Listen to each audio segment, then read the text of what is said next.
Hello, littles. I'm Amma. Why don't you put on your softies and join me for a story? I have my hot chocolate and my storybooks all ready to go. So let's begin.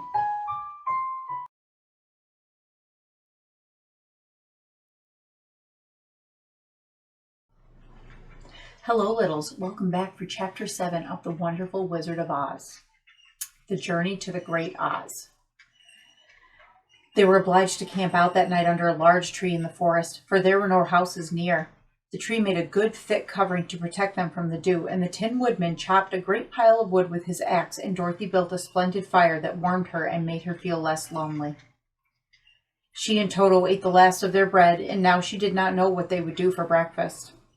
"If you wish," said the lion, "I will go into the forest and kill a deer for you. You can roast it by the fire, since your tastes are so peculiar that you prefer cooked food, and then you will have a very good breakfast."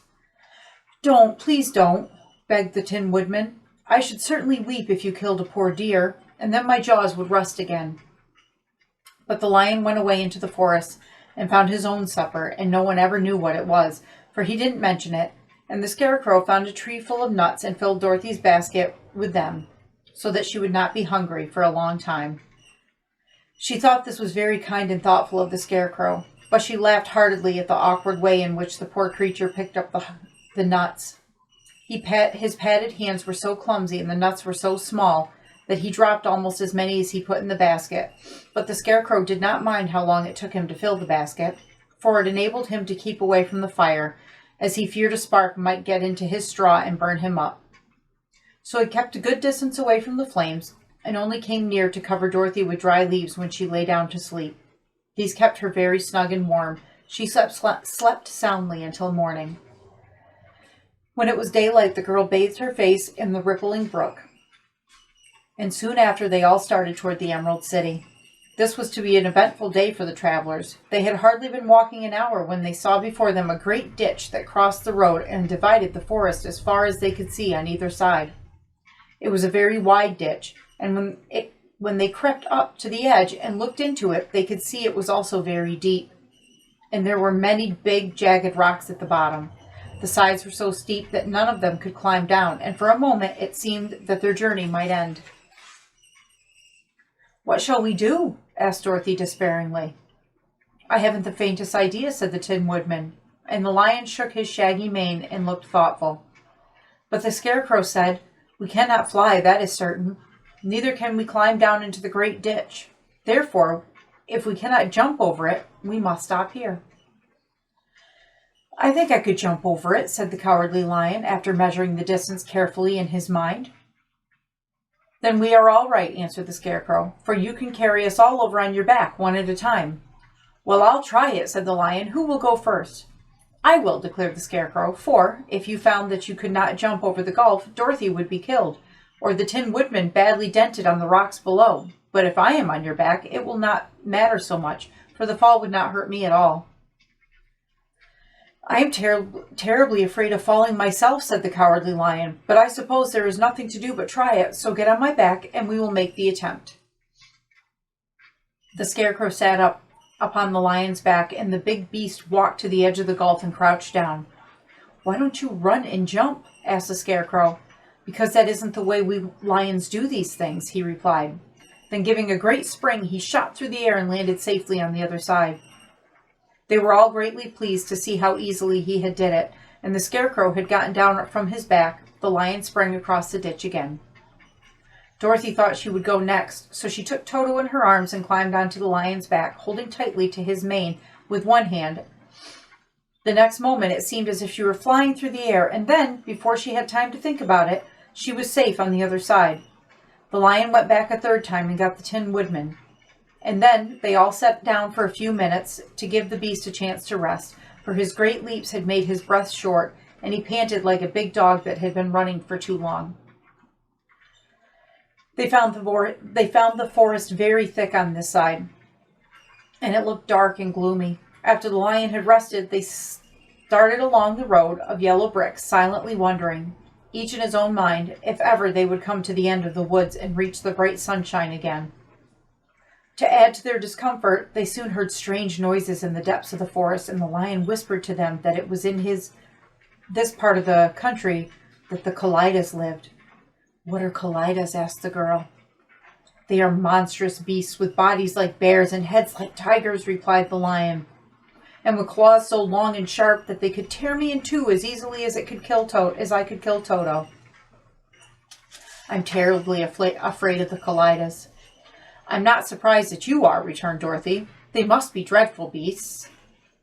The lion was about to reply when suddenly they came to another gulf across the road, but this one was so broad and deep that the lion knew at once that he could not leap across it. So they sat down to consider what they should do, and after serious thought, the Scarecrow said, Here is a great tree standing close to the ditch. If the Tin Woodman can chop it down so that it will fall to the other side, we can walk across it easily. That is a first-rate idea, said the lion. One would almost suspect you had brains in your head instead of straw. The woodman set out to work at once, and so sharp was his axe that the tree was soon chopped nearly through. Then the lion put his strong front legs against the tree and pushed with all his might, and slowly the big tree tipped and fell with a crash across the ditch, with its top branches on the other side. They had just started to cross this queer bridge when a sharp growl made them look up, and to their horror they saw running toward them 2 great beasts with bodies like bears and heads like tigers. They are the Kallidas, said the Cowardly Lion, beginning to tremble. Quick, cried the Scarecrow, let us cross over. So Dorothy went first, holding Toto in her arms, and the Tin Woodman followed, and the Scarecrow came next. The lion, although he was certainly afraid, turned to face the Kallidas, and then he gave such a loud and terrible roar that Dorothy screamed at and the Scarecrow fell over backwards, while even the fierce beast stopped short and looked at him in surprise. But seeing they were bigger than the lion, and remembering that there were 2 of them and only 1 of him, the Kallidas again rushed forward, and the lion crossed over the tree and turned to see what they would do next. Without stopping an instant, the fierce beast also ran to cross the tree, and the lion said to Dorothy, We are lost, for they will surely tear us to pieces with their sharp claws. But stand close behind me, and I will fight them as long as I am alive. Wait a minute, called the Scarecrow. He had been thinking what best to be done, and now he asked the woodman to chop away the end of the tree that rested on their side of the ditch. The Tin Woodman began to use his axe at once, and just as the 2 Kallidas were nearly across, the tree fell with a crash into the gulf, carrying the ugly, snarling brutes with them. And both were dashed to pieces on the sharp rocks at the bottom. Well, said the Cowardly Lion, drawing a long breath of relief, I see we are going to have to live a while longer, and I'm glad of it, for it must be a very uncomfortable thing not to be alive. Those creatures frightened me so badly that my heart is beating yet. Ah, said the Tin Woodman sadly, I wish I had a heart to beat. This adventure made the travelers more anxious than ever to get out of the forest, and they walked so fast that Dorothy became tired and had to ride on the lion's back. To their great joy, the trees became thinner and the farther they advanced, and in the afternoon they suddenly came upon a broad river flowing swiftly just before them. On the other side of the water they could see the road of yellow brick running through a beautiful country with green meadows dotted with bright flowers, and all the road bordered with trees hanging full of delicious fruits. They were greatly pleased to see this delighted country before them.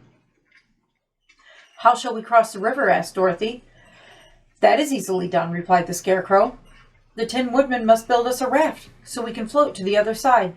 So the woodman took his axe and began to chop down small trees to make a raft, and while he was busy at this, the Scarecrow found on the riverbank a tree full of fine fruit. This pleased Dorothy, who had eaten nothing but nuts all day, and she made a hearty meal of the ripe fruit. But it takes time to make a raft, even when one is as industrious and untiring as the Tin Woodman. And when night came, the work was not done, so they found a cozy place under the trees where they slept well until morning. And Dorothy dreamed of the Emerald City and of the good wizard Oz, who would soon send her back to her own home again.